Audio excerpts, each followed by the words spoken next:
दोस्तों, ये स्टोरी पूरी तरह से फिक्शनल है। इसका किसी भी व्यक्ति या स्थान से कोई संबंध, सिर्फ एक संयोग है। अगर कहानी अच्छी लगे तो प्लीज हमारे म्यूसिकारसा 777 चैनल को लाइक, सब्सक्राइब और कमेंट करें। धन्यवाद।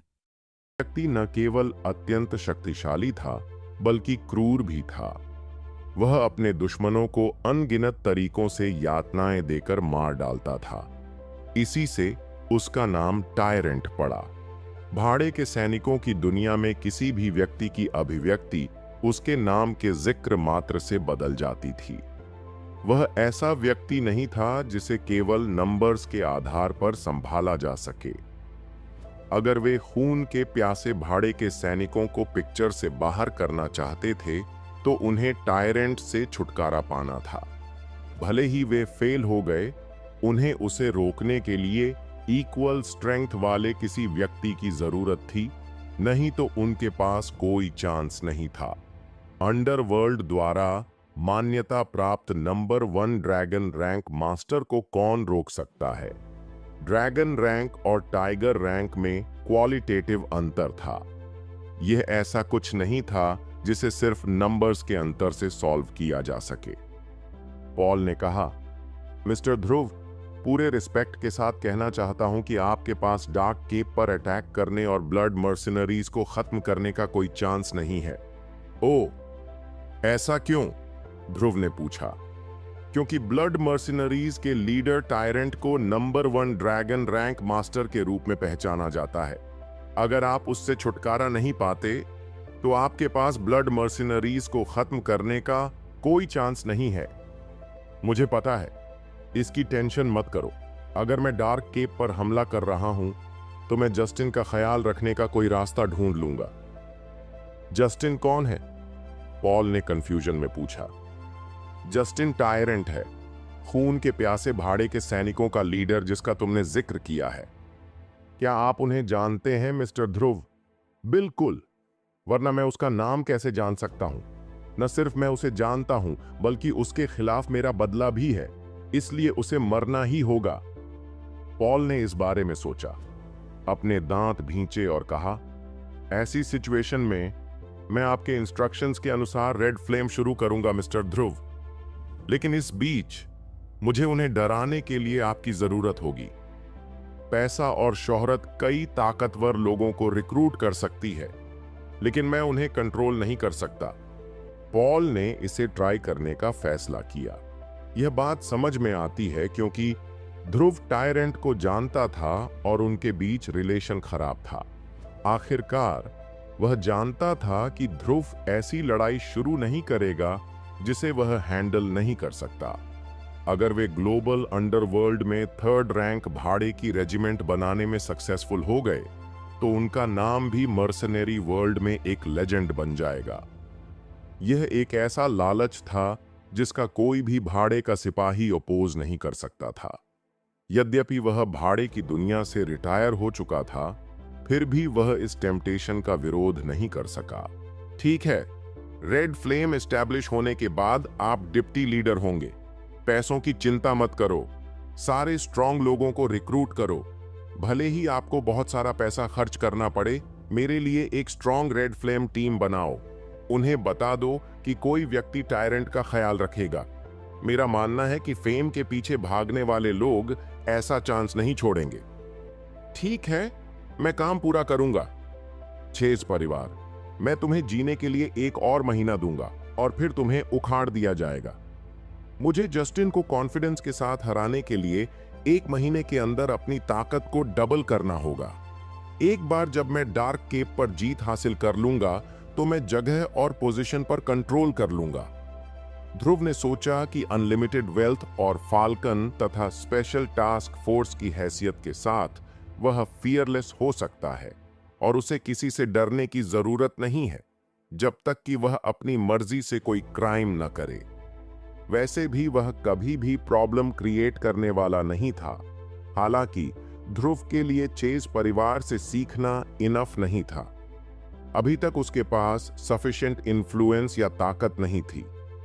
ये कुछ अधिक प्रेस्टिजियस फैमिलीज के लिए इनफ नहीं थे। अपनी करंट ताकत और कैपेबिलिटी के साथ वह चेज भाइयों को मार सकता था और कुछ भी नहीं होता। लुकास और लीमन उसके साथ कुछ भी नहीं करेंगे। अगर ध्रुव सोमरलैंड नहीं छोड़ता तो जस्टिन सोमरलैंड में एंट्री करने की हिम्मत नहीं कर सकता था, चाहे वह कितना भी कठोर क्यों ना हो। लुकास ने उसे यही बताया था। जस्टिन अभी भी स्पेशल टास्क फोर्स द्वारा वांटेड था और सोमरलैंड में प्रवेश करने पर उससे निपटा जाएगा। इसके अलावा उसकी सिचुएशन उसे सोमरलैंड में एंट्री करने की परमिशन नहीं देती थी, क्योंकि इससे फाल्कोनिया का डाउट बढ़ जाता। हालांकि ध्रुव ऐसा नहीं कर सकता था। ऐसा करने पर वह भले ही बच जाए, लेकिन इसके कारण कई लोग मर जाते। ये लोग सोमरलैंड की सबसे बड़ी एसेट थे और वह अपने सेल्फ इंटरेस्ट के लिए उन्हें डेंजर में नहीं डाल सकता था। चूंकि डार्क केप एक ताबीज था, इसलिए उसे इसे कंट्रोल करना ही चाहिए। वे 1 महीने में डार्क केप पर कब्जा कर लेंगे और ब्लडथर्स्टी भाड़े के सैनिकों के साथ साथ चेज परिवार को भी खत्म कर देंगे। ध्रुव नताशा के घर वापस चला गया। नताशा के परिवार को तब रिलीफ मिली जब उन्होंने ध्रुव को सेफली लौटते देखा। हंसराज और उनकी वाइफ जल्दी से डिनर बनाने चले गए। वे कैपिटल सिटी छोड़ रहे थे, इसलिए उन्होंने अपने कुक को काम से निकाल दिया था। परिवार खाना खा रहा था जब हंसराज का फोन बजा। यह उनके सीनियर ऑफिसर का कॉल था, जिन्होंने उन्हें कल वापस काम पर आने के लिए कहा था। इससे पहले कि दोनों समझ पाते कि क्या हो रहा है, मिंडी का फोन भी बज उठा। यह ब्यूटीलिश के जनरल मैनेजर का फोन था। चेज परिवार ने न केवल ब्यूटीलिश को ब्लैकलिस्ट करना कैंसिल कर दिया, बल्कि बिना किसी कंडीशन के मिंडी को ब्यूटीलिश के 54% शेयर्स भी दे दिए। वे दोनों शॉक्ड रह गए। चेज परिवार अचानक क्यों रुक गया, इसका कोई मतलब नहीं था। हालांकि उन्हें ध्रुव पर कोई डाउट नहीं हुआ। हंसराज ध्रुव को उसकी पहचान के कारण अच्छी तरह जानता था। वह और नताशा हाई स्कूल के क्लासमेट्स थे। उसने शू सिटी में हाई स्कूल की पढ़ाई की थी और यह झूठ नहीं हो सकता था। इस तरह के छोटे शहर के लोग कैपिटल सिटी के चेज परिवार जैसे पावरफुल फैमिलीज से कितने अलग थे। सभी को लगा कि हंसराज के पुराने सीनियर ऑफिसर ने उनकी हेल्प की है। जितने भी लोग वे जानते थे, उनमें से वही सीनियर ऑफिसर सबसे पावरफुल था और हंसराज को सबसे ज्यादा वैल्यू भी देता था। हंसराज ने जल्दी से उस पुराने सीनियर ऑफिसर को थैंक्स कहने के लिए कॉल किया।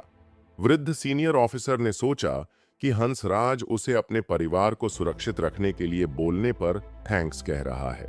इस तरह दोनों पार्टीज ने एक दूसरे को गलत समझा। ध्रुव को इस मैटर को क्लैरिफाई करने में कोई इंटरेस्ट नहीं थी।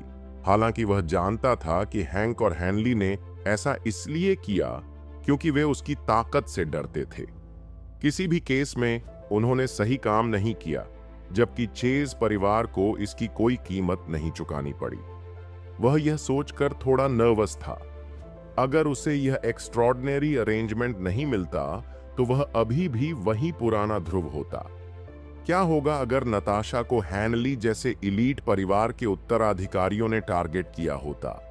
आज की रात शायद एक लिविंग नाइटमेयर बन जाती। चेज परिवार ने न केवल उसे रोका, बल्कि डेविल को भी गिल्टी ठहराया। उन्हें हैनली के साथ खत्म कर दिया जाना चाहिए। 1 महीने बाद डार्क केप पर कब्जा करने और चेज परिवार को खत्म करने के बाद वह नताशा को सब कुछ एक्सप्लेन कर देगा। जब समय आएगा तो मैं सबसे पहले उन्हें सब कुछ बता दूंगा। हंसराज और उनका परिवार बहुत खुश था कि उन्हें अपना होम टाउन नहीं छोड़ना पड़ा। आखिरकार वे डेकेड से कैपिटल सिटी में रह रहे थे। अगर उनके पास कोई ऑप्शन होता तो कौन छोड़ता? इससे पहले वह डिनर के मूड में नहीं था, लेकिन जैसे ही उसने कॉल उठाया, उसकी भूख बढ़ गई। रात्रि भोजन पर सभी लोग खुश थे। जब ध्रुव नताशा के घर से जा रहा था तो उसने राघव को कॉल किया और नताशा और उसके परिवार की सिक्योरिटी के लिए सुरक्षा विभाग से 2 लोगों को भेजने को कहा। उसे डर था कि चेज परिवार उसकी पीठ पीछे कुछ और न करे। जब तक नताशा ठीक है वह वेट कर सकता है। जब वह पावरफुल हो जाएगा तो वह उन्हें खत्म कर देगा। अगर नताशा को कुछ हो गया तो उसे नहीं पता था कि वह इसे सहन कर पाएगा या नहीं। वह कॉस्ट की परवाह किए बिना चेज परिवार को भी खत्म कर सकता है। वापस होटल में ध्रुव ने अपने पॉइंट्स को चेक किया। 16 पॉइंट्स बचे थे। वह पहले से ही एक्स्ट्रॉर्डिनरी लेवल 6 पर था। उसे लगा कि लुकास के खिलाफ फाइट करने के लिए उसे एक्स्ट्रॉर्डिनरी लेवल 8 तक पहुंचने की जरूरत है और जीतने के लिए उसे और भी स्ट्रांग होना पड़ेगा। जस्टिन को हराने के लिए उसे दोगुनी स्ट्रेंथ तक पहुंचने की जरूरत थी। उस सिचुएशन में अभी उसके पास 1500 पॉइंट्स कम होने चाहिए। इसका मतलब यह था कि उसे लिमिट को डबल करने के लिए 20 दिनों में 1500 अरब डॉलर खर्च करने की जरूरत थी और फिर डार्क केप पर हमला करने के लिए उनका लीडरशिप करने से पहले नए गिरोह को डराने के लिए रेड फ्लेम मर्सिनरीज के पास जाना था। अगर वह इस तरह से कैलकुलेट करता तो उसे हर दिन कम से कम 8 अरब डॉलर खर्च करने पड़ते। हालांकि उसे डेली केवल 30 से 40 भव्य पॉइंट्स ही मिल पाते, जो उसके स्टैंडर्ड्स के हिसाब से ठीक नहीं था। सौभाग्य से तानिया ने अभी अभी उससे कांटेक्ट किया था। ईस्ट लीग इंटरनेशनल फाउंडेशन का काम ऑलमोस्ट कंप्लीट हो चुका था। जब उन्होंने खबर रिलीज की तो सैकड़ों गरीब इलाकों ने स्कूल्स की मांग की।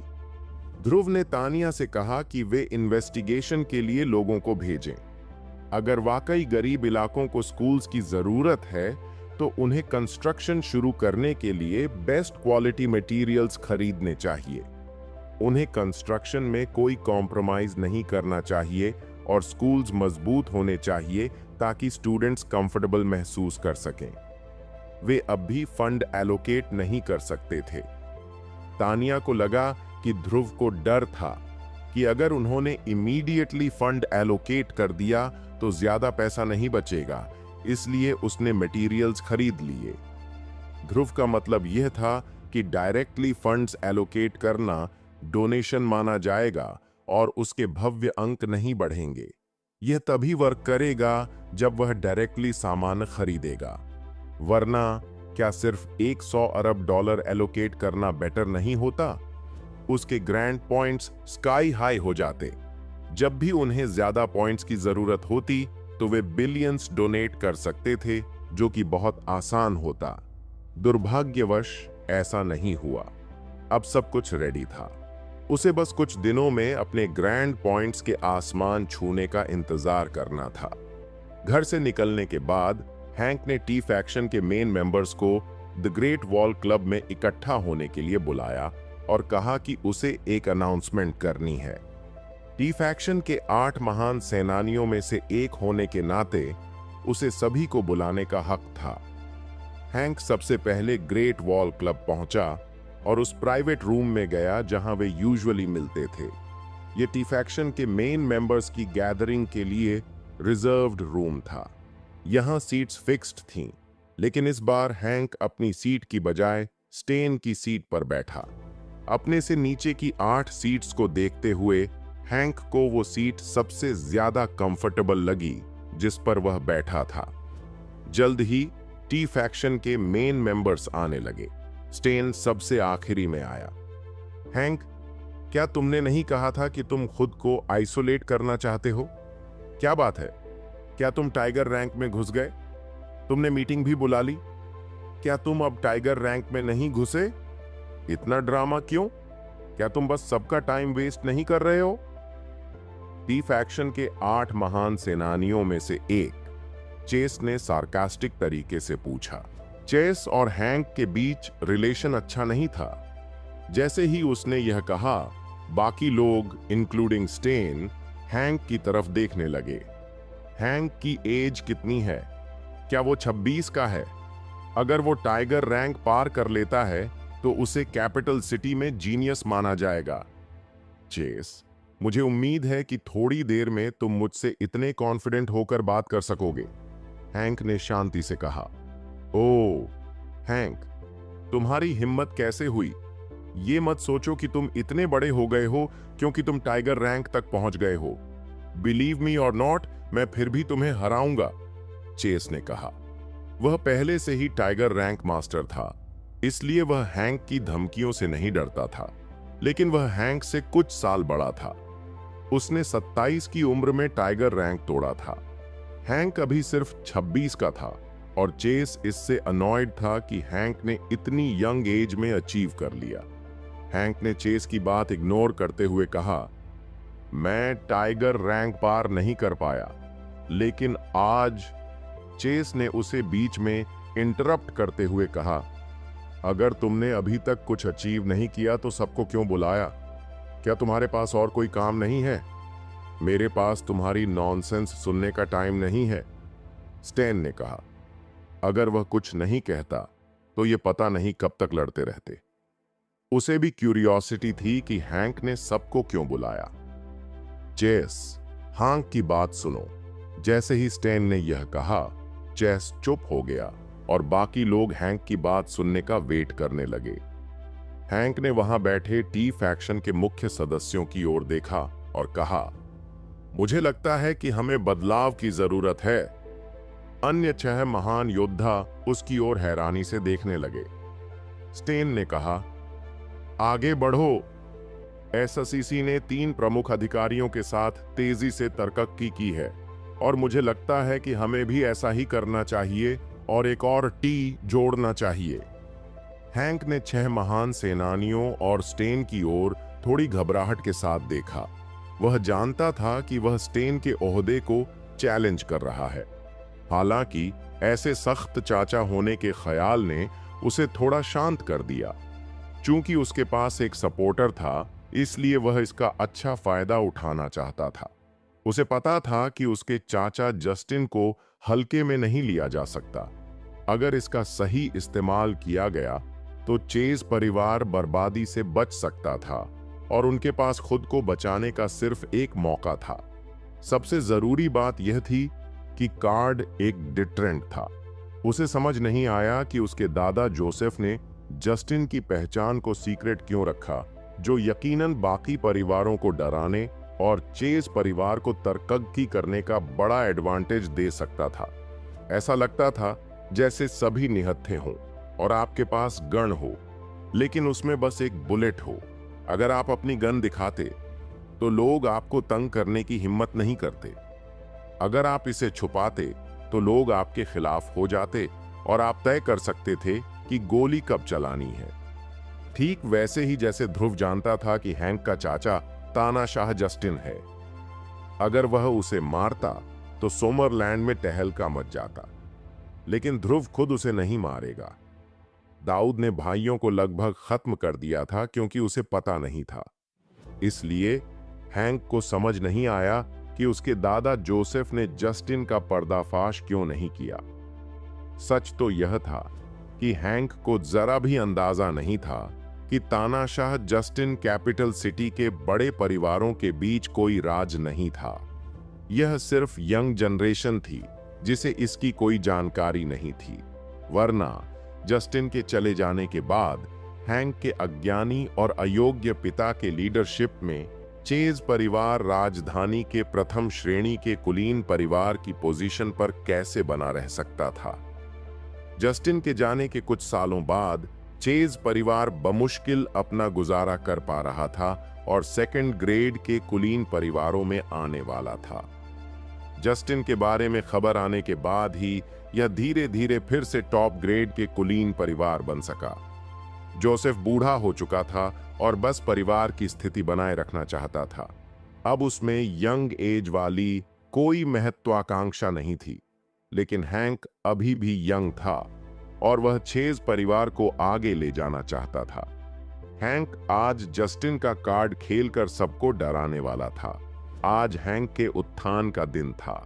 वह चेज परिवार को एक टॉप टियर कुलीन परिवार बनाना चाहता था। रूम में मौजूद सभी लोग थोड़े शॉक में थे, यहां तक कि स्टेन भी। उसे कभी उम्मीद नहीं थी कि हैंक ऐसा कुछ कहेगा। ऐसा करने की हिम्मत उसे किसने दी? स्टेन को यकीन था कि हैंक पागल नहीं हुआ है। उसके पास कुछ न कुछ पक्का सपोर्ट जरूर है। हालांकि उसने इस पर सवाल नहीं किया क्योंकि शायद सच में किसी ने उसका साथ दिया हो। कमरा लगभग 10 सेकंड तक एकदम शांत रहा।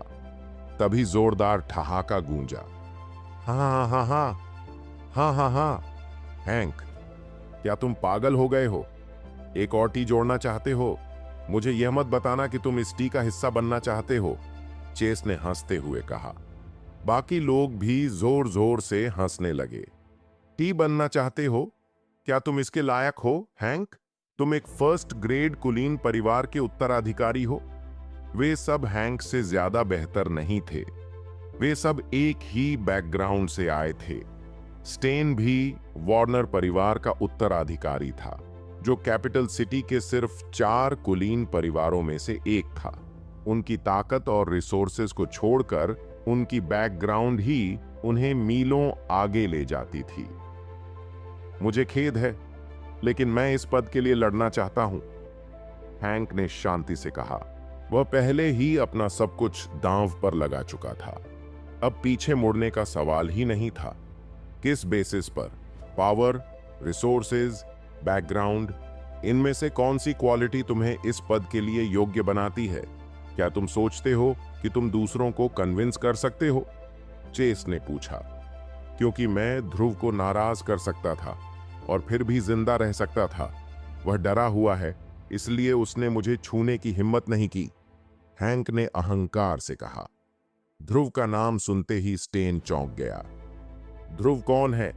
चेज ने पूछा। वह आदमी जिसने जैकरी को मारा। उसने जैकरी को मारने की हिम्मत की, लेकिन मुझे नहीं। क्या यह काफी डरावना नहीं है? क्या? बाकी 6 महान योद्धा हैरान रह गए। यह पहली बार था जब उन्होंने ध्रुव का नाम सुना था।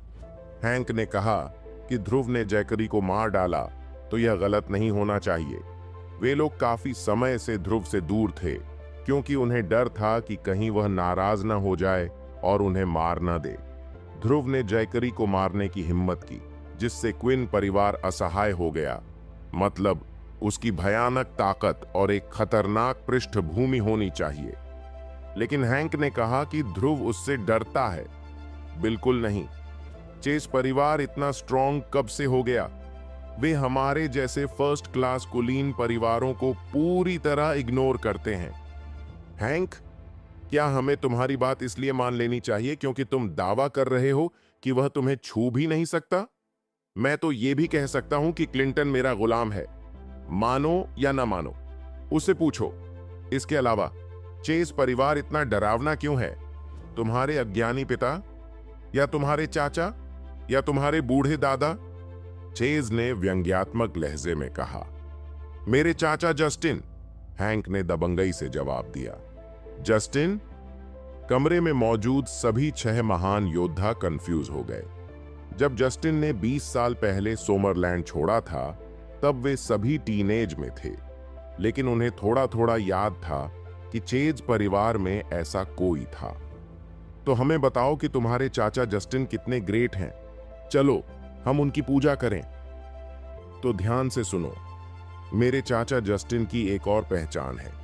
वह तानाशाह है, ब्लडथर्स्टी मर्सिनरीज का लीडर, ग्लोबल अंडरवर्ल्ड में तीसरा सबसे बड़ा भाड़े का सैनिक। न सिर्फ वह डार्क केप को कंट्रोल करता है, बल्कि उसे ग्लोबल अंडरवर्ल्ड में नंबर 1 ड्रैगन रैंक मास्टर के रूप में भी पहचाना जाता है।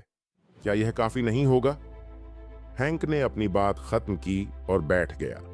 फिर उसने अपने पैर टेबल पर रख दिए और सबके बैठने का इंतजार करने लगा। प्रतिक्रिया? क्या? यह सुनकर कमरे में मौजूद हर कोई शॉक्ड था। हैंक के चाचा जस्टिन तानाशाह हैं, नंबर 1 ड्रैगन रैंक मास्टर। वह ब्लडथर्स्टी मर्सिनरीज के लीडर भी हैं, जो ग्लोबल अंडरवर्ल्ड में तीसरा सबसे बड़ा भाड़े का सैनिक ग्रुप है। उन्होंने डार्क केप को भी कंट्रोल किया, जो सोमरलैंड और फाल्कोनिया के लिए बहुत महत्वपूर्ण है। कैपिटल सिटी के फर्स्ट क्लास कुलीन परिवारों के वारिस होने के नाते उन्हें सोमरलैंड की सिचुएशन की अच्छी समझ थी और दुनिया के बारे में कुछ इंपॉर्टेंट जानकारी भी। अगर चेज परिवार के पास ऐसा कोई सपोर्टर है, तो सचमुच वे बहुत स्ट्रांग माने जाएंगे। वे सोमरलैंड में जो चाहे कर सकते थे। हर कोई सदमे में था, यहां तक कि स्टेन भी इसका अपवाद नहीं था। अपनी पहचान की वजह से वह बेहतर समझ गया कि तानाशाह कितना पावरफुल था। उसने अपने दादाजी को यह कहते सुना था कि चेज परिवार के पास एक बहुत स्ट्रॉन्ग सपोर्टर है। जब तक वह सपोर्टर मौजूद है, चेज परिवार कभी पीछे नहीं हटेगा। अगर हैंक के अज्ञानी और अयोग्य पिता न होते तो चेज परिवार सबसे बड़े कुलीन परिवारों में से एक होता। पता चला कि चेज परिवार का वह सपोर्टर तानाशाह जस्टिन था। यह खबर स्टेन के लिए भी काफी शॉकिंग थी। जब सदमा थोड़ा कम हुआ तो सबने हैंक को एक अलग नजर से देखना शुरू कर दिया। इतने पावरफुल इंसान के सपोर्ट में हैंक को अनस्टॉपेबल माना जाता था।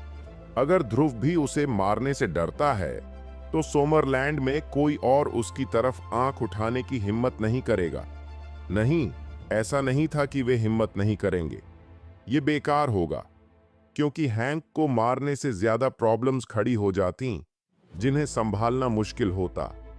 चेस, और बकवास क्यों नहीं करते? अगर तुम मेरे चाचा टायरेंट के इम्पैक्ट को नहीं जानते तो घर जाओ और अपने बड़ों से पूछो, हैंक ने व्यंग्यात्मक लहजे में कहा। चेज असहज लग रहा था, जैसे उसने कोई मक्खी निगल ली हो, जिसे न थूक सकता था और न ही निगल सकता था। उसे मामले की जानकारी लेने के लिए घर जाने की जरूरत नहीं पड़ी। वह पर्सनली तानाशाह के इम्पैक्ट से अच्छी तरह वाकिफ था। ड्रैगन रैंक का नंबर 1 मास्टर कोई मजाक नहीं था। ब्लडथर्स्टी मर्चेनरीज जैसी पावरफुल आर्मी का होना और डार्क केप जैसे इंपॉर्टेंट जगह पर कब्जा करना तो अलग बात है। स्टेन बोला, तुम क्या चाहते हो हैंक? मैं टी फैक्शन का दूसरा टी बनना चाहता हूं। तुम क्या सोचते हो स्टेन? हैंक ने कहा। अब वह उसे टी भी नहीं कहता था, वह खुद को स्टेन के बराबर ही समझता था। हालांकि बाकी महान योद्धा नहीं चाहते थे कि हैंक को यह पोजीशन मिले, फिर भी उन्होंने ऐसा कहने की हिम्मत नहीं की। स्टेन ने हल्की स्माइल के साथ कहा, क्या तुम्हें यकीन है कि तुम इस काबिल हो? तुम्हारे पास टायरेंट जैसा सपोर्टर है, लेकिन वह सोमरलैंड में नहीं है, और चेस फैमिली भी इतनी बड़ी बात नहीं है। स्टेन, मुझे पता है कि तुम्हें किस बात की फिक्र है। एक बार जब मैं टी फैक्शन का दूसरा टी बन जाऊंगा तो मैं तुम्हारी 10 साल की अपॉइंटमेंट को पूरा करने में पूरी तरह से तुम्हारा साथ दूंगा। मेरे अंकल टायरेंट के इम्पैक्ट के साथ मुझे यकीन है कि क्लिंटन भी हमसे सावधान रहेगा। बाकी लोगों का तो कहना ही क्या, हैंक ने शांति से कहा। यह सुनकर स्टेन थोड़ा कंफ्यूज हो गया। क्लिंटन और लॉरेन के साथ उसकी 10 साल की अपॉइंटमेंट ने सोमरलैंड की यंग जनरेशन में काफी हंगामा मचाया था। अब यह सिर्फ एक वुमन के बारे में नहीं था, यह बात अब सोमरलैंड की यंग जनरेशन में बेस्ट बनने की और यहां तक कि फैमिली की इज्जत को बचाने की थी। इसलिए वह हार नहीं सकता था। अगर वह हार गया तो वह वार्नर फैमिली की ब्लैक शीप बन जाएगा। स्टेन हर हाल में जीतने वाला था। वह सोमरलैंड की यंग जनरेशन में बेस्ट बनेगा। उसकी इमेज पीक पर पहुंच जाएगी और उसे रोकने वाला कोई नहीं होगा। जीत और हार के बीच का फर्क स्वर्ग और नरक जैसा होगा। ठीक है, स्टेन ने धीरे से कहा, यह सिर्फ टी की पोजीशन है। अगर मैं उसे दे भी दूं तो क्या फर्क पड़ता है? टी फैक्शन अभी भी मेरा रहेगा। टी टी टी, बाकी लोग चिल्लाए। हालांकि हैंक के पास एक पावरफुल सपोर्टर था, लेकिन इन लोगों के लिए यह एक्सेप्ट करना थोड़ा मुश्किल था कि कोई उनके बराबर का इंसान अचानक उनसे ऊपर हो गया। लेकिन स्टेन ने हाथ उठाकर सबको चुप करा दिया। बढ़िया डिसीजन स्टेन, टेंशन मत लो। मुझे दादाजी से अपने चाचा की कांटेक्ट डिटेल्स मिल गई हैं। भले ही वह खुद ना आ सकें, लेकिन वह ब्लडथर्स्टी मर्चेनरीज के 2 लीडर्स को भेज सकते हैं। मैं क्लिंटन को हराने और सोमरलैंड की यंग जनरेशन में बेस्ट बनने में तुम्हारी पूरी हेल्प करूंगा, हैंक ने हंसते हुए कहा। उसके इस स्टेटमेंट के बाद हैंक टी फैक्शन का दूसरा टी है और उसे अब से टी फैक्शन के सभी रिसोर्सेज का यूज करने का राइट है। उसके साथ वैसे ही बिहेव करो जैसे तुम मेरे साथ करते हो। मुझे उम्मीद है कि तुम सभी उसका साथ दोगे, स्टेन ने अनाउंस किया। Thank you Stan. मुझे उम्मीद है कि आप सभी मेरा सपोर्ट करेंगे। अगर कभी मेरी हेल्प चाहिए हो तो मुझे बताना, मैं मना नहीं करूंगा, हैंक ने उठकर कहा और सबकी तरफ सिर हिलाया। वह बेहद खुश था। आखिरकार उसने ये बड़ा कदम उठा लिया। वह टी फैक्शन का दूसरा टी बन चुका था। टी फैक्शन न केवल कैपिटल सिटी की यंग जनरेशन के बीच फेमस था, बल्कि नॉर्दर्न सोमरलैंड के पूरे रीजन में इसका इम्पैक्ट था। उनके पास अनगिनत रिसोर्सेज थे।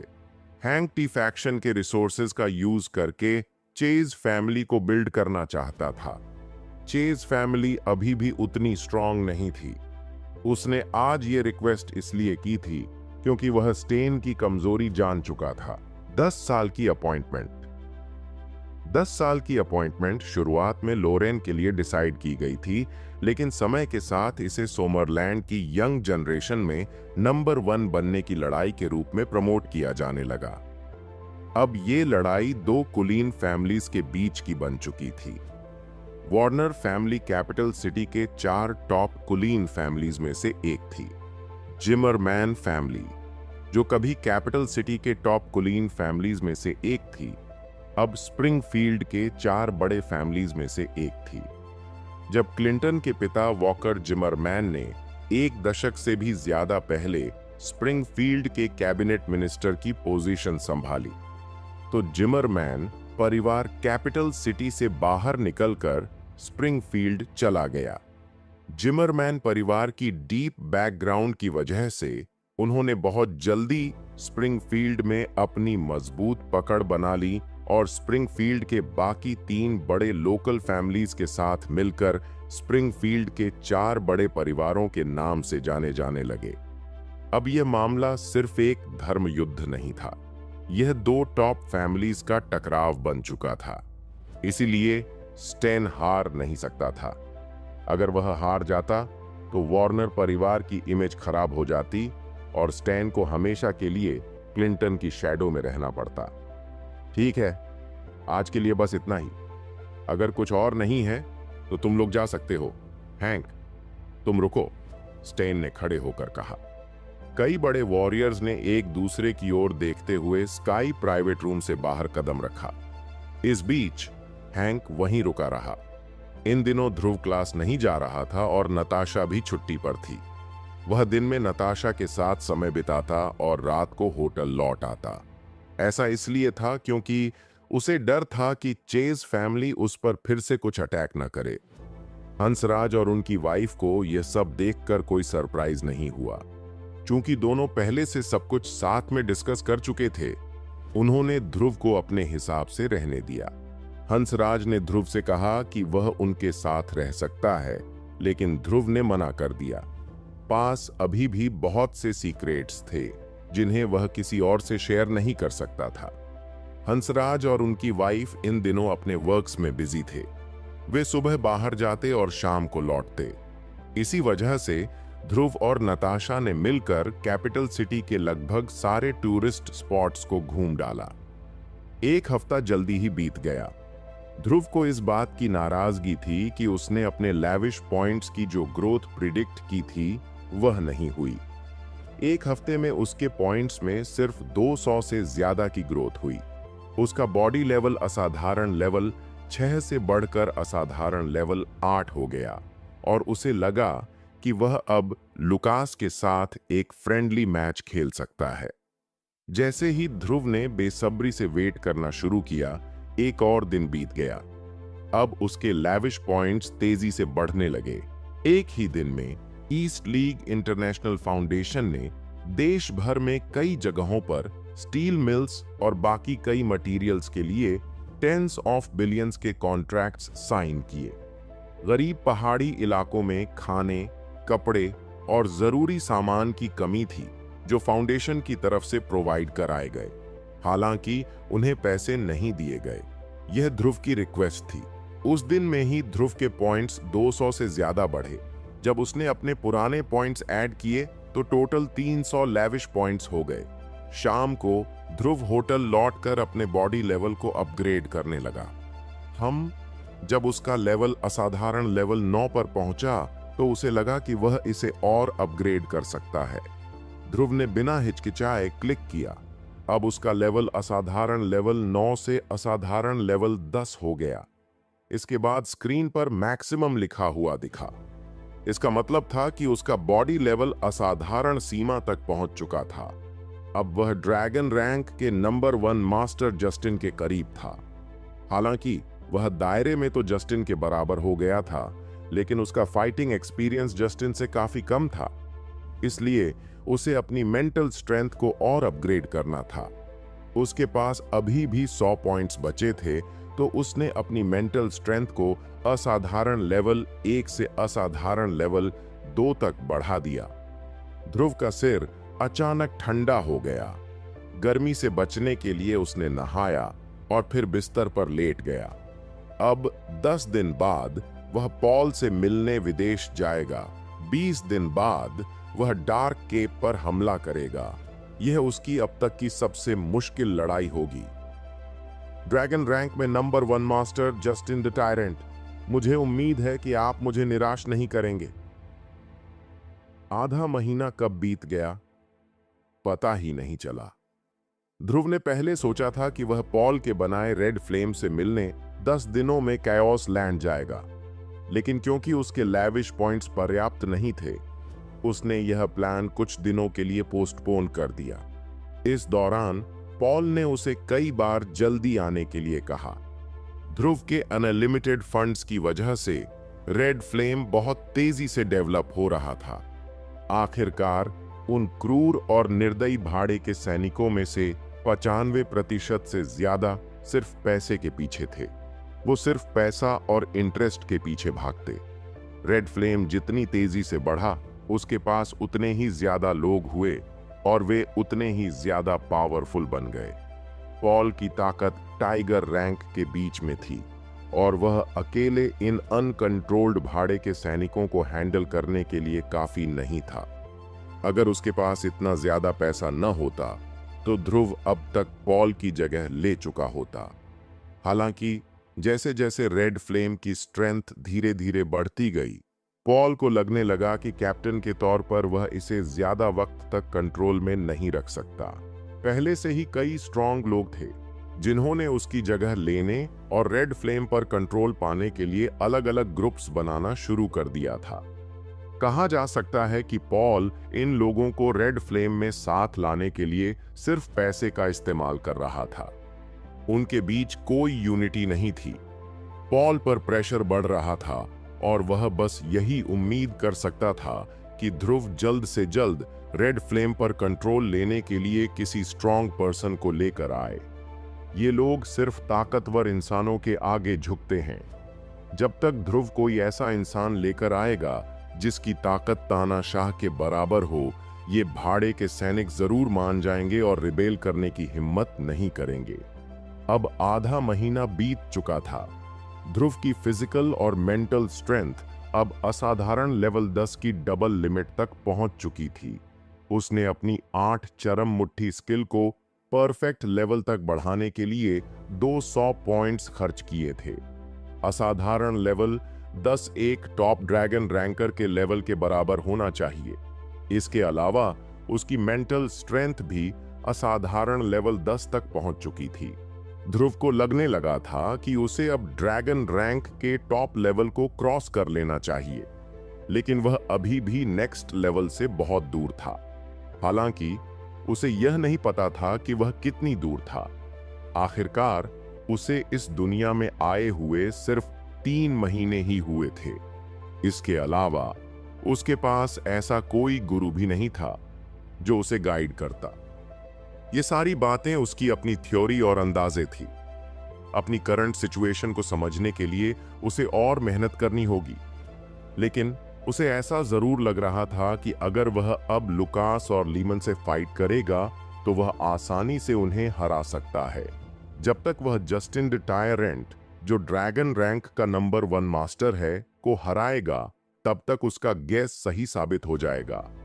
उस दिन ध्रुव ने नताशा से कहा कि उसे कुछ फैमिली मैटर्स को सॉल्व करना है और वह वापस जाना चाहता है। उसने सिक्योरिटी डिपार्टमेंट से 2 और लोगों को अरेंज किया जो पिछले 2 लोगों के साथ मिलकर नताशा की सीक्रेट सिक्योरिटी करेंगे। अब नताशा को प्रोटेक्ट करने के लिए 4 लोग थे। हालांकि चेज फैमिली ने इस दौरान कोई दिक्कत नहीं दी, पर जैसा कहते हैं, एक बार डर लग जाए तो 2 बार सोचते हैं। ध्रुव अभी भी पूरी तरह से रिलैक्स महसूस नहीं कर रहा था। अगर चेज फैमिली ने उसकी गैर मौजूदगी में नताशा पर अटैक करने की कोशिश की, तो बाद में जस्टिन और चेज फैमिली को हराने का क्या फायदा होगा? इसलिए नताशा की सिक्योरिटी उसकी पहली प्रायोरिटी थी। उसे यह नहीं पता था कि चेज फैमिली टी फैक्शन के अलग अलग रिसोर्सेज का इस्तेमाल कर अपनी ताकत बढ़ाने में बिजी थी। जब जोसेफ ने देखा कि उसका पोता चेज फैमिली को स्ट्रांग बनाने में इतना डेडिकेटेड है, तो उसने उसे पूरी तरह से सपोर्ट किया। जोसेफ की जिंदगी का सबसे बड़ा अफसोस यह था कि उसका सबसे अच्छा बेटा विदेश चला गया और वापस नहीं आ सका। हैंक के पिता कमजोर और नालायक थे।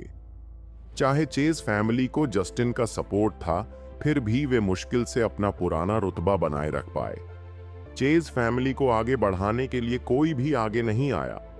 सौभाग्य से अब उनके पास हैंक था। जोसेफ अपने पोते से काफी खुश थे, इसलिए उन्होंने धीरे धीरे अपनी पावर हैंक को ट्रांसफर करनी शुरू कर दी और उसे फ्रीडम दी कि वह जो चाहे कर सके। जोसेफ के हिसाब से जब तक उनका बेटा जस्टिन जिंदा था और डार्क केप पर कंट्रोल कर रहा था, तब तक चेज फैमिली को सोमरलैंड में कोई प्रॉब्लम नहीं थी। अगर हैंक ने खुद को साबित किया तो बहुत अच्छा होगा, अगर नहीं भी किया तो चेज फैमिली अपनी करंट पोजीशन में तो बनी ही रहेगी। इसलिए जोसेफ ने डिसाइड किया कि वह हैंक को पूरी आजादी देंगे ताकि वह अपना बेस्ट दे सके। स्टेन ने पहले ही यह अनाउंस कर दिया था कि हैंक अब टी फैक्शन में सेकंड टी मैन बनने वाला है। अब वह टी फैक्शन में स्टेन के बाद दूसरे नंबर पर कहा जा सकता है। यह बात कि उसका चाचा जस्टिन डी टायरेंट, जो ड्रैगन रैंक में नंबर 1 था, कैपिटल सिटी के टॉप सर्कल्स में भी फैल चुकी थी। कहा जा सकता है कि हैंक अपनी पावर के पीक पर था। बाकी के 6 महान फाइटर्स को उसके ऑर्डर्स को फॉलो करना पड़ता था। हैंक ने इस प्रेस्टिज का यूज टी फैक्शन में फेमस वोट्स जीतने के लिए किया। साथ ही उसने टी फैक्शन के रिसोर्सेज का यूज करके चेज फैमिली की स्ट्रेंथ को तेजी से बढ़ाया। इस बीच दूसरे फाइटर्स ने हैंक के खिलाफ बोलने की हिम्मत नहीं की। हैंक ने अपने पब्लिक पोजीशन का मिसयूज करते हुए प्राइवेट गोल्स अचीव किए। उन्होंने मिलकर टी मैन स्टेन से मदद मांगी, लेकिन स्टेन ने उन्हें कह दिया कि इस पर आंख मूंद लो और जब भी पॉसिबल हो हैंक के साथ कोऑपरेट करो, क्योंकि हैंक की अपनी प्लानिंग्स थीं। इसका मतलब यह था कि स्टेन ने हैंक की हरकतों को एक्सेप्ट कर लिया। चेज फैमिली तेजी से ग्रो कर रही थी, लेकिन उन्हें नहीं पता था कि ध्रुव उनके सबसे स्ट्रॉन्ग पर्सन को गिराने की तैयारी कर रहा था। अगर जस्टिन द टायरेंट गिर गया तो चेज फैमिली के पास कोई बेस नहीं बचेगा। स्टेन के लिए हैंक की वैल्यू खत्म हो जाएगी। भले ही ध्रुव कुछ न करे, स्टेन हैंक को माफ नहीं करेगा। स्टेन हैंक के बिहेवियर को इसलिए टॉलरेंट कर रहा था क्योंकि हैंक उसके लिए वैल्यूएबल था। अगर हैंक की वैल्यू खत्म हो गई तो स्टेन उसे टॉलरेंट क्यों करेगा? टी फैक्शन की शुरुआत से लेकर अब तक हैंक पहला ऐसा इंसान था जिसने टी मैन स्टेन की ग्लोरी को चैलेंज करने की हिम्मत की। सब कुछ रेडी होने के बाद ध्रुव पहले साउथ रिवर प्रोविंस लौटा। उसने अपना डिस्गाइज बदला, फेक आइडेंटिटी बनाई और फॉरेन भाग गया। इस बार उसे अपनी आइडेंटिटी छुपानी थी। भले ही उसने जस्टिन को मार दिया और डार्क केप को नष्ट कर दिया, लेकिन अभी अपनी असली पहचान रिवील करने का कोई प्लान नहीं था। यही उसका सीक्रेट ट्रम्प कार्ड होगा और जरूरत पड़ने पर उसे यूज करेगा। इसके अलावा वह दोनों एम्पायर्स के बीच बैलेंस को डिस्टर्ब नहीं करना चाहता था। अगर यह बैलेंस बिगड़ गया और दोनों साइड्स वॉर में आ गए तो सिर्फ गॉड ही जानता है कि कितने इनोसेंट लोग मर जाएंगे। इसलिए वह ऐसा नहीं करेगा। ऐसा तब तक पॉसिबल नहीं था जब तक कि दोनों एम्पायर्स के बीच पहले से वॉर न हो जाए। उसके बाद वह सीक्रेटली फाल्कोनिया पर डिस्ट्रक्टिव स्ट्राइक कर सकता था। विदेश में वह कैओस लैंड में गया। यह जगह छोटे छोटे देशों और कई भाड़े के सैनिकों के ग्रुप्स से बनी थी। यह एरिया बहुत बड़ा था और इसमें ढेर सारे रिसोर्सेज थे। इससे यह जगह भाड़े के सैनिकों और हथियारों के लिए एक स्वर्ग बन गई थी। रिसोर्सेज के लिए छोटे मोटे फाइट्स हर दिन होते थे। यहां ताकत ही सब कुछ थी।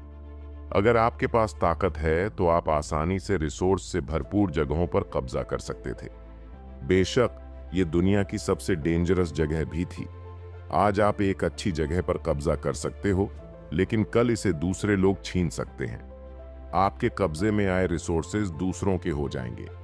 इसी वजह से इसे कैओस लैंड का नाम मिला।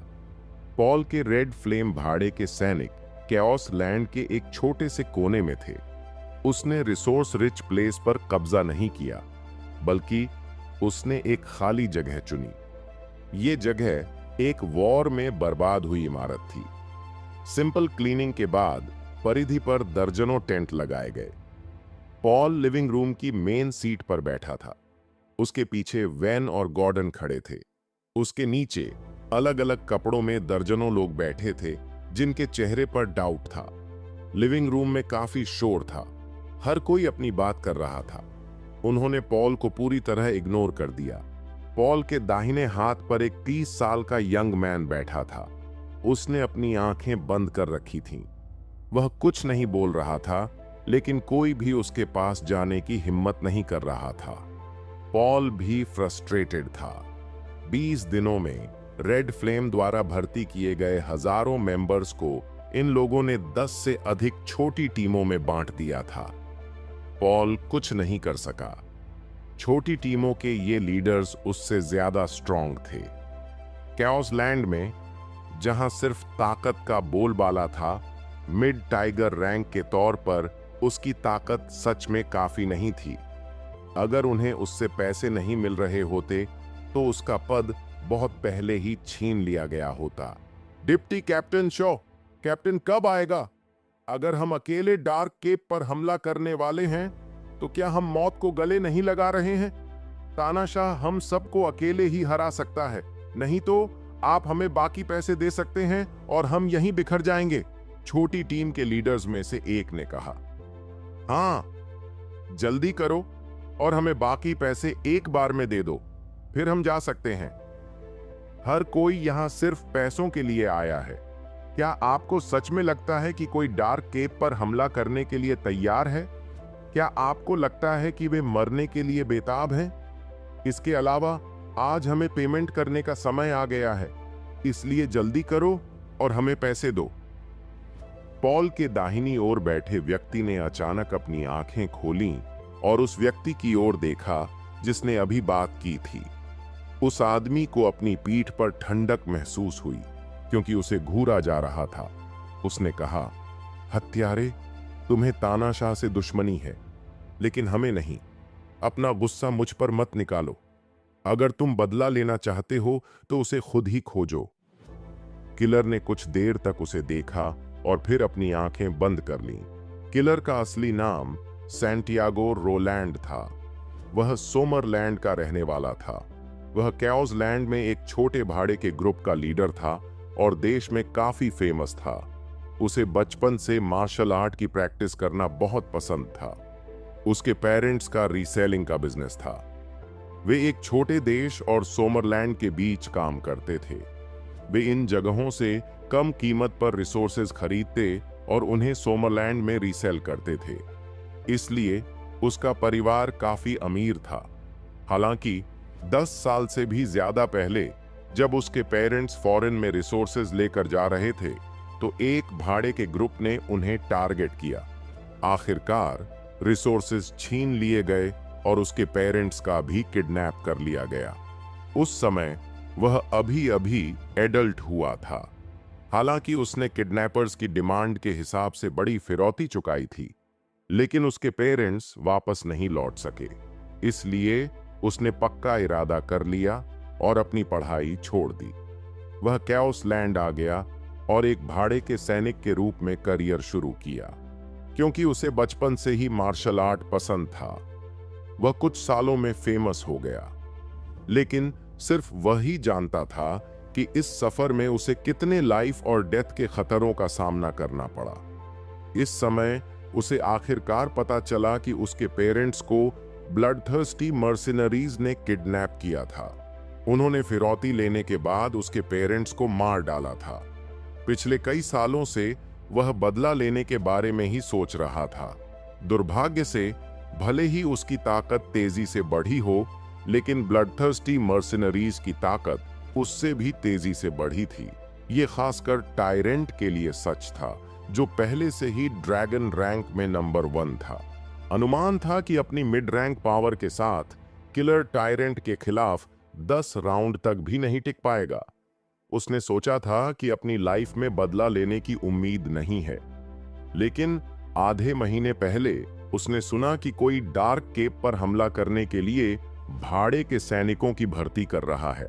इसलिए वह अपने ग्रुप के साथ ज्वाइन करने में झिझका नहीं। हालांकि जब वह ज्वाइन हुआ तो उसे निराशा हुई। यह सिर्फ एक रैंडम ग्रुप था। अगर वे डार्क केप पर हमला करने के लिए इस तरह के लोगों को यूज करने वाले थे, तो ये मौत को दावत देने जैसा था। फिर भी वह ग्रुप के कैप्टन के आने का इंतजार कर रहा था। अगर कैप्टन उससे ज्यादा स्ट्रांग नहीं हुआ तो वह वहां से चला जाएगा। हालांकि वह बदला लेना चाहता था, लेकिन वह अपनी मौत नहीं चाहता था। उसके लिए ये कोई फर्क नहीं करता कि वह मरे या नहीं। लेकिन वह उन लोगों के लिए भी जिम्मेदार था जो कई सालों से उसके साथ थे। वह उन्हें अपनी मौत के साथ खींचने के लिए मजबूर नहीं कर सकता था। पॉल ने वैन से 2 बड़े सूटकेस लाने को कहा। जब उसने उन्हें खोला तो वे पैसों से भरे हुए थे। इसके बाद पॉल ने पैसे बांटना शुरू कर दिया। इन भाड़े के सैनिकों को रखने के लिए उसने हर 3 दिन में पेमेंट करने का प्रॉमिस किया था। ये अमाउंट उनकी ताकत के हिसाब से होती थी। जल्द ही 1 दर्जन से ज्यादा छोटी टीमों के लीडर्स को बड़ी रकम मिल गई। इस समय एक क्रूर दिखने वाला मोटा आदमी, जिसके चेहरे पर बड़ा निशान था, खड़ा हुआ और बोला, डिप्टी कैप्टन शॉ, मैं ये जानने के लिए बहुत एक्साइटेड हूं कि तुम्हारी छोटी तिजोरी में कितना पैसा है। इसे बाहर क्यों नहीं निकालते ताकि सबके बीच बांट दिया जाए। अगर हम डार्क केप पर हमला करना चाहते हैं तो ये मौत को दावत देने जैसा होगा। क्या तुम सहमत नहीं हो? हाँ, पैसे निकालो और चलो इसे बांटते हैं। मैं सहमत हूं। मैं भी सहमत हूं। वहां मौजूद कई लोग खड़े हो गए और सपोर्ट करने लगे। इस समय पॉल घबरा गया। वह जानता था कि ये लोग उसकी तिजोरी पर जल्दी ही नजर गड़ाएंगे। पॉल कई सालों से इस जगह पर रह रहा था, इसलिए उसे इन लोगों के नेचर के बारे में अच्छी तरह पता था। जब तक उन्हें फायदा दिखता, वे मक्खियों की तरह इकट्ठा हो जाते। अपनी ताकत के बल पर वह इस ग्रुप को कंट्रोल नहीं कर सकता था। मिस्टर ध्रुव अभी तक यहां क्यों नहीं पहुंचे? अगर वो जल्दी नहीं आया तो पॉल सचमुच इस किले को संभाल नहीं पाएगा। उन्हें 20 दिन में आना था, लेकिन अब 25 दिन बीत चुके थे। जैसे ही पॉल उलझन में था, किलर ने अपनी आंखें खोलकर कहा, बैठ जाओ और कैप्टन के आने का इंतजार करो। हत्यारे, तुम यहां अकेले हो जो बदला लेना चाहते हो। हम सब पैसे के लिए हैं। अगर तुम मरना चाहते हो तो हमें इसमें इन्वॉल्व मत करो। चाहे तुम कितने भी स्ट्रांग क्यों ना हो, तुम हम सबको यहां नहीं रोक सकते। स्कारफेस ने कहा। मैं फिर से कह रहा हूं, बैठ जाओ और कैप्टन का इंतजार करो। तुम स्कारफेस कुछ और कहना चाहता था, लेकिन किलर ने अचानक अपनी आंखें खोलकर उसकी ओर देखा। स्कारफेस को एक ठंडी चमक महसूस हुई जो उसे कंपा गई। उसका पहला ख्याल यही था कि वह किलर का मुकाबला नहीं कर सकता। ठीक है, मैं तुम्हें दोपहर तक का टाइम देता हूं। स्कारफेस बोला और बैठ गया। बाकी लोग भी स्वाभाविक रूप से उसके पीछे बैठ गए। पॉल ने राहत की सांस ली। दाऊद ने उसे पहले ही बता दिया था कि ध्रुव आज आ जाएगा। उम्मीद है मिस्टर ध्रुव सही समय पर पहुंच जाएंगे। दोपहर जल्दी आ गई, लेकिन ध्रुव अभी भी नहीं आया। धीरे धीरे पॉल के माथे पर पसीना आने लगा। उस पर कितना दबाव था, ये सिर्फ कल्पना ही की जा सकती है, क्योंकि उसे 1 दर्जन से ज्यादा ताकतवर लोगों का सामना करना पड़ रहा था। इस समय स्कारफेस फिर खड़ा हो गया। हत्यारे, हमने तुम्हें बहुत रिस्पेक्ट दी। कैप्टन यहां नहीं है और हम अपना टाइम वेस्ट नहीं करना चाहते। हमें अभी पैसे दो ताकि हम जा सकें। किलर ने कुछ नहीं कहा। उसे भी लग रहा था कि ये तथाकथित कैप्टन नहीं आ रहा है। सांस। किलर ने अपने दिल में गहरी आह भरी। उसे लगा कि अब कोई उम्मीद नहीं बची। स्कारफेस ने फिर कहा, पॉल, अगर तुम तिजोरी खोलकर पैसे सबके साथ बांट दोगे तो हम तुम्हें छोड़ देंगे। अगर नहीं तो हमें तुम्हारे साथ बदतमीजी करने का दोष मत दो। स्कारफेस के सपोर्ट में 10 से ज्यादा लोग खड़े हो गए। यह साफ था कि सभी स्कारफेस के साथ थे। स्कारफेस के शब्द सुनकर पॉल, गॉर्डन और वेन पसीने से तरबतर हो गए। उनके पास कोई ऑप्शन नहीं था। अगर उनके पास और कोई रास्ता नहीं बचा तो उन्हें पैसे देने ही पड़ेंगे। आखिरकार उनकी जिंदगी ज्यादा इंपॉर्टेंट थी। उन्हें यकीन था कि मिस्टर ध्रुव उन्हें इसके लिए दोषी नहीं ठहराएंगे। इसके अलावा ये उनकी गलती नहीं थी। उन्हें 20 दिन का वादा किया गया था, लेकिन अब उससे ज्यादा समय बीत चुका था। जैसे ही पॉल कुछ कहने वाला था, हॉल में एक आवाज गूंजी, तुम किसके साथ बदतमीजी कर रहे हो? खाली कमरे में ये आवाज गूंजी। सभी ने आवाज की ओर देखा। लिविंग रूम के दरवाजे पर एक यंग आदमी खड़ा था, जिसने आधा सिल्वर मास्क पहन रखा था। मिस्टर ध्रुव आखिरकार यहां पहुंच गए। पॉल और उसके साथियों ने राहत की सांस ली। किलर ने अपनी आंखें खोलकर दरवाजे पर खड़ी उस शख्स की ओर देखा। उसे उसमें से कोई स्ट्रॉन्ग वाइब्स महसूस नहीं हुई। तुम कौन हो?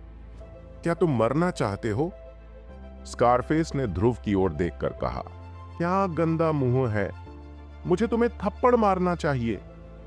ध्रुव के ऐसा कहते ही थप्पड़। लिविंग रूम में एक आवाज सुनाई दी। तभी सबने देखा कि स्कारफेस का आधा चेहरा सूजा हुआ था। वह कहां था? सबने इधर उधर देखा तो पाया कि ध्रुव पहले से ही पॉल की सीट पर बैठा था, जबकि पॉल उसके पीछे खड़ा था। क्या? अभी क्या हुआ? सभी लोग अवाक रह गए। क्या गंदी भाषा है, मुझे तुम्हें थप्पड़ मारना चाहिए। सुनने के बाद स्कारफेस का चेहरा पहले से ही सूज गया था। इसके अलावा नकाबपोश आदमी जो अभी दरवाजे पर था, पहले से ही मुख्य सीट पर बैठ गया था। क्या कोई इंसान इतनी स्पीड से मूव कर सकता है? उस समय स्कारफेस एक हाथ से अपना चेहरा पकड़े हुए ध्रुव की ओर देख रहा था, जो आराम से मुख्य सीट पर बैठा था। हालांकि उसका चेहरा दर्द से जल रहा था, फिर भी उसने बोलने की हिम्मत नहीं की। वह ड्रैगन रैंक के शुरुआती चरण में एक प्रतिष्ठित मास्टर था और उसने अपने प्रतिद्वंद्वी की मूवमेंट को भी क्लियरली नहीं देखा। दूसरी तरफ से उसके चेहरे पर थप्पड़ पड़ा और वह रिएक्ट भी नहीं कर सका। इसका मतलब था कि उसे आसानी से मारा जा सकता था। वह बहुत स्ट्रांग था।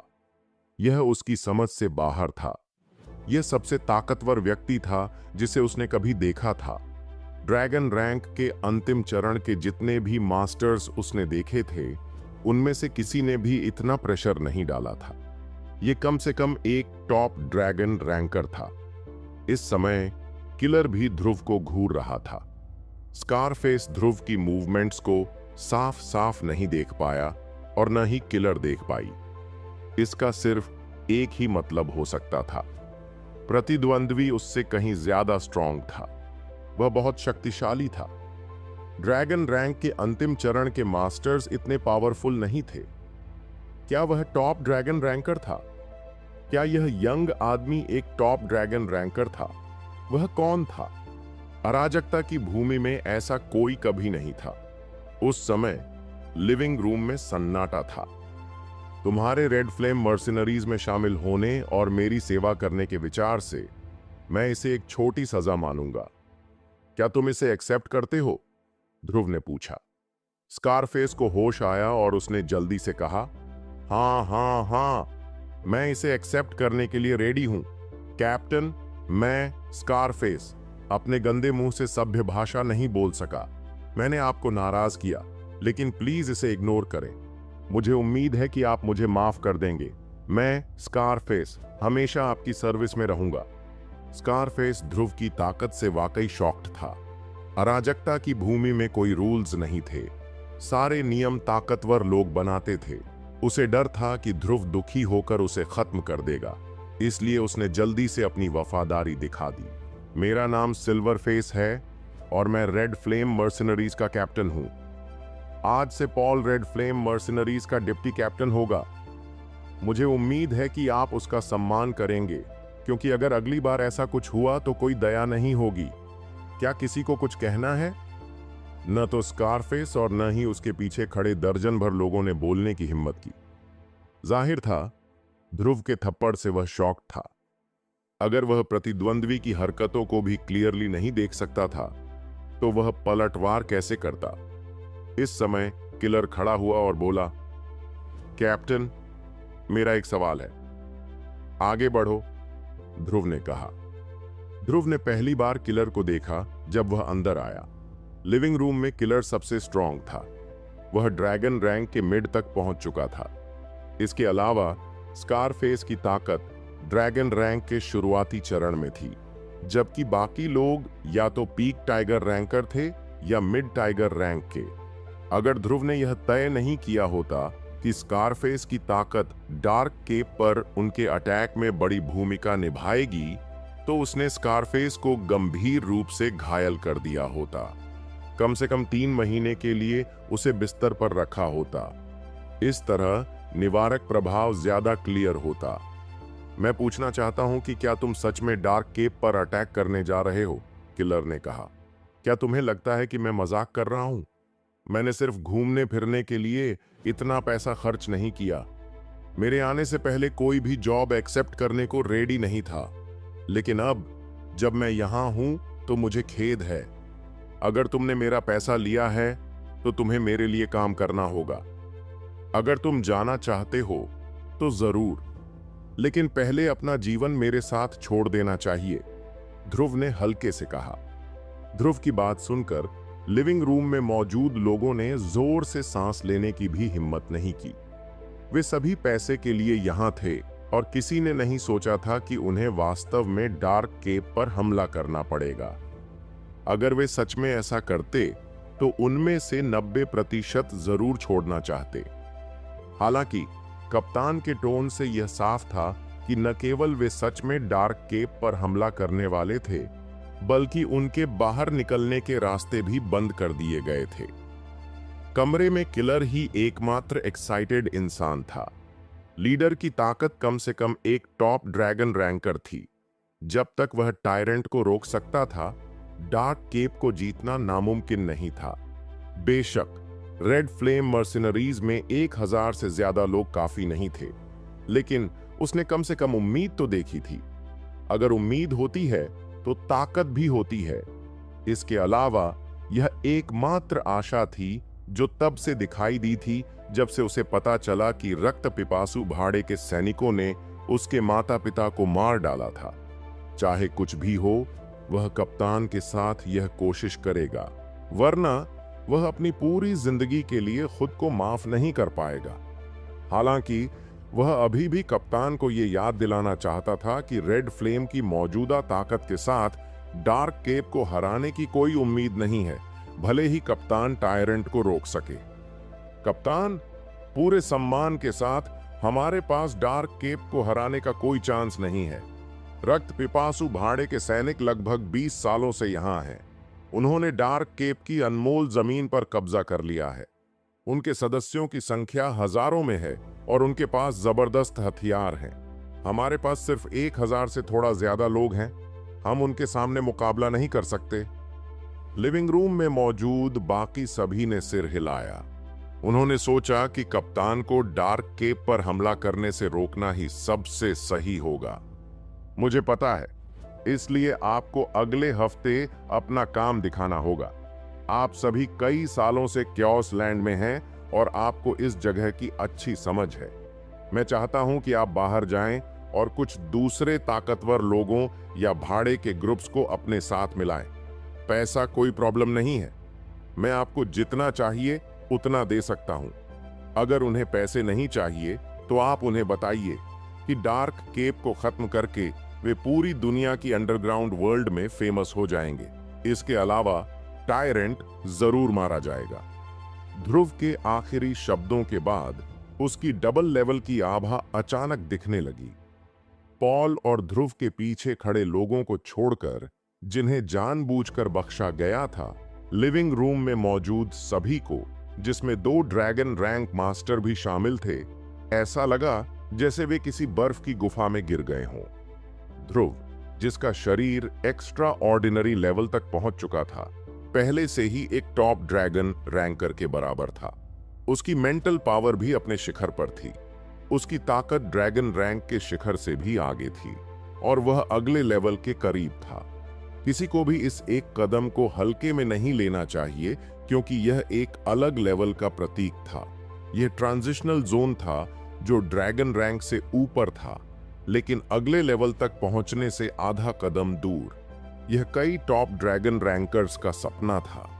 एक बार इस अवस्था में पहुंचने के बाद यह सिर्फ वक्त की बात थी कि वे अगले लेवल पर पहुंच जाएं। ध्रुव ने अपनी पूरी ताकत से इस आभा को बाहर निकाला। पूरी बिल्डिंग और लिविंग रूम थोड़ा हिलने लगे। लिविंग रूम में मौजूद हर किसी को, जो ध्रुव की शक्ति के दायरे में था, ऐसा लगा जैसे वे बर्फ के एक ब्लॉक में जमे हुए हों। उन्हें सिर्फ ठंड ही नहीं लग रही थी, बल्कि वे अपनी उंगलियां भी नहीं हिला पा रहे थे। यह दिमाग और शरीर का डबल प्रेशर था। उस समय जब वे ध्रुव का सामना कर रहे थे, तो ऐसा लग रहा था जैसे वे फूड चेन के टॉप पर मौजूद अपने नेचुरल दुश्मन का सामना कर रहे हों। उनके पास किसी भी तरह का प्रतिरोध करने की क्षमता नहीं थी। मार्शल आर्ट्स की दुनिया में भले ही किसी की ताकत प्रतिद्वंद्वी से ज्यादा हो, ऐसा कभी नहीं होता। यह ध्रुव की मेंटल पावर का असर था। उसकी मेंटल पावर इतनी ज्यादा थी कि वह अपने दुश्मनों को मानसिक रूप से दबा सकता था, ताकि उसके दुश्मन उससे खौफ महसूस करें। इसके अलावा 2 ड्रैगन रैंक मास्टर्स अपने दिल में सबसे ज्यादा हैरान थे। स्कारफेस की स्थिति थोड़ी बेहतर थी। आखिरकार उसने कुछ समय पहले ही ड्रैगन रैंक को तोड़ा था, इसलिए उसे वास्तव में उनके रैंकों के बीच के अंतर का एहसास नहीं था। उसने महसूस किया कि ध्रुव अभी भी स्ट्रांग था, और अब उसे लगा कि ध्रुव और भी स्ट्रांग हो गया है। किलर अलग था। वह पहले से ही एक मिड ड्रैगन रैंक एक्सपर्ट था, और उसने एक से ज्यादा लोगों को देखा था जो लेट ड्रैगन रैंक में थे। ध्रुव ने जो ताकत दिखाई, वह उसकी इमेजिनेशन से भी परे थी। टॉप ड्रैगन रैंकर का प्रेशर उससे कहीं कम था। क्या यह हो सकता है कि कैप्टन ने वह कदम उठाया हो? किलर ने ध्रुव की ओर देखने के लिए अपनी आंखें चौड़ी की, जो मेन सीट पर इत्मीनान से बैठा था। अगर यह सच होता तो ब्लडथर्स्टी मर्कनरीज का सफाया करना उतना मुश्किल नहीं होता जितना उसने सोचा था। इस समय वह एक्साइटेड था। कितने साल हो गए थे? वह इतने लंबे समय से क्योस लैंड में था और उसने अनगिनत बार लाइफ और डेथ का एक्सपीरियंस किया था, लेकिन वह घर जाने के लिए तैयार नहीं था। यहां तक कि जब उसके दादा की डेथ हो गई, तब भी वह वापस नहीं गया। यह सब इसलिए था क्योंकि वह इस मौके का इंतजार कर रहा था। अब यह फाइनली आ गया था। वह आखिरकार अपने पेरेंट्स का बदला ले सकता था। हेवी आभा तुरंत गायब हो गई। आप क्या सोचते हैं? ध्रुव ने एक फ्लैट टोन में पूछा, क्योंकि उसने उन पर प्रेशर डालना बंद कर दिया और एक हाथ से टेबल पर हल्के से थपथपाया। हालांकि वह यह पूछ रहा था जैसे कि यह एक कंप्रोमाइज था। लेकिन जब यह सबके कानों में पड़ा तो यह अकाट्य लग रहा था, ऐसा कि किसी ने इसके खिलाफ बोलने की हिम्मत नहीं की। चूंकि कोई ऑब्जेक्शन नहीं है तो सभी अलग हो जाएं और अपने अपने रास्ते पर चलें। 1 हफ्ते बाद हम यहाँ इकट्ठा होंगे। मुझे उम्मीद है कि आप में से कोई भी तब गायब नहीं होगा, अन्यथा इस वर्ल्ड में आपके लिए छिपने की कोई जगह नहीं होगी। चिंता मत करो कैप्टन, मैं जरूर टास्क पूरा करूंगा और ज्यादा लोगों को लाऊंगा। रेड फ्लेम में शामिल हो जाओ। स्कारफेस ने तुरंत अपनी वफादारी दिखाई।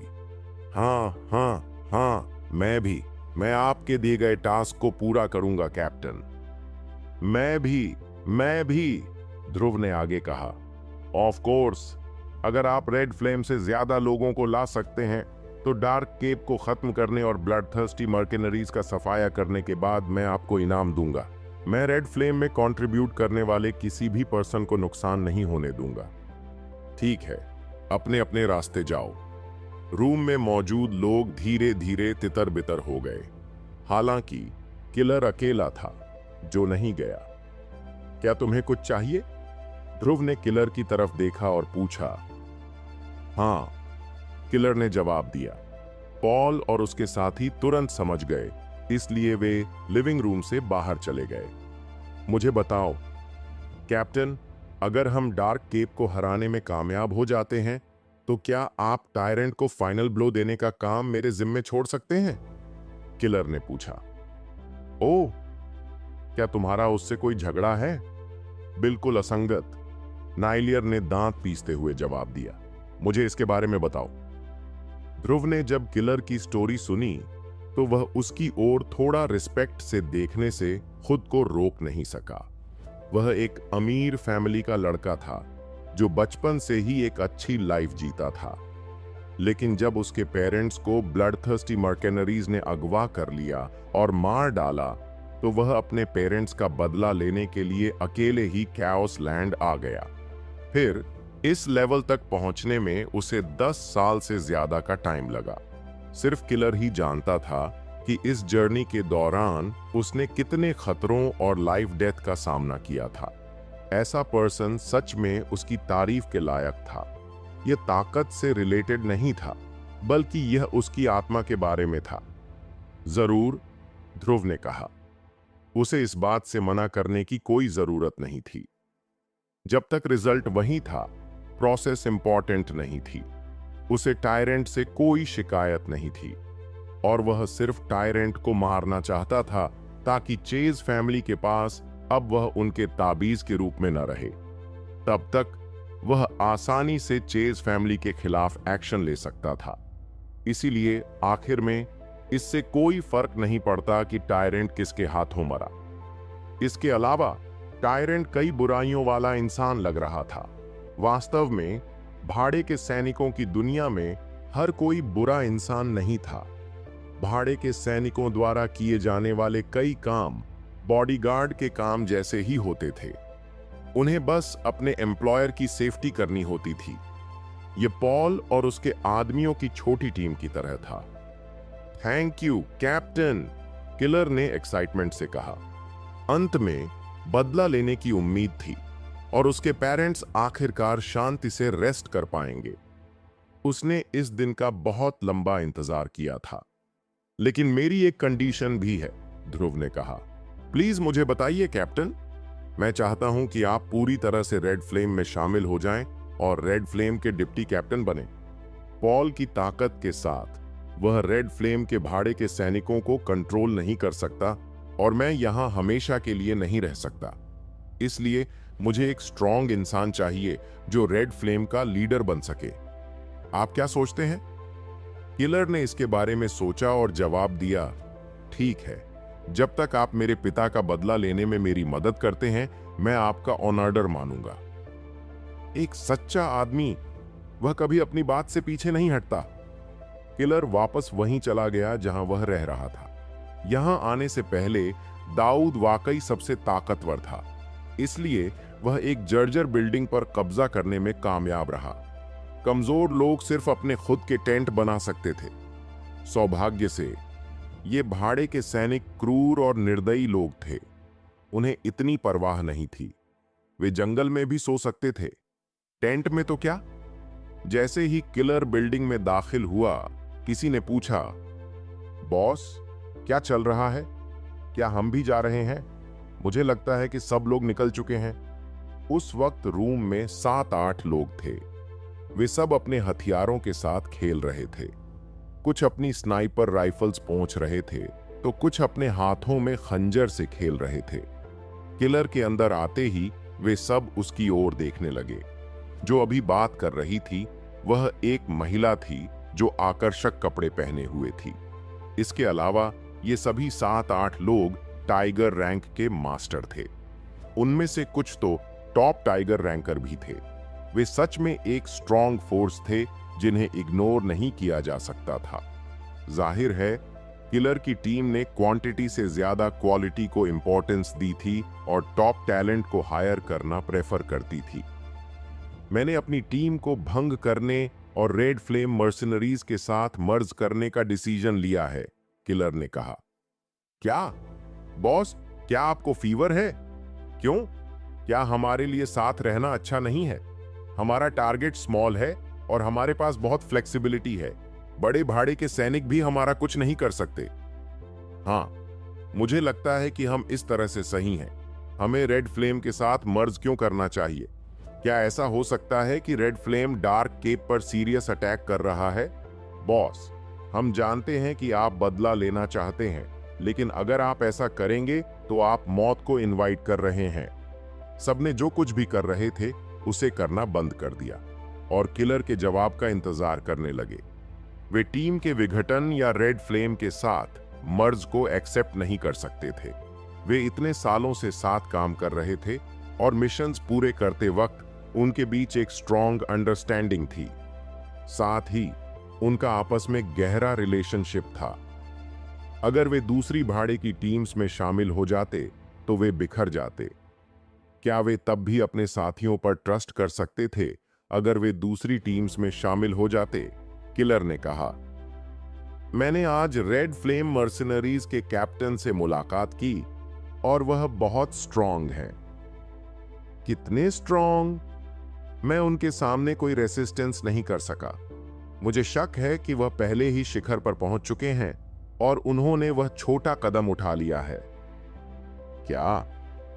सभी लोग हैरानी से किलर की ओर देखने लगे। नेचुरली वे समझ गए कि किलर का क्या मतलब था, लेकिन यह कैसे हो सकता है?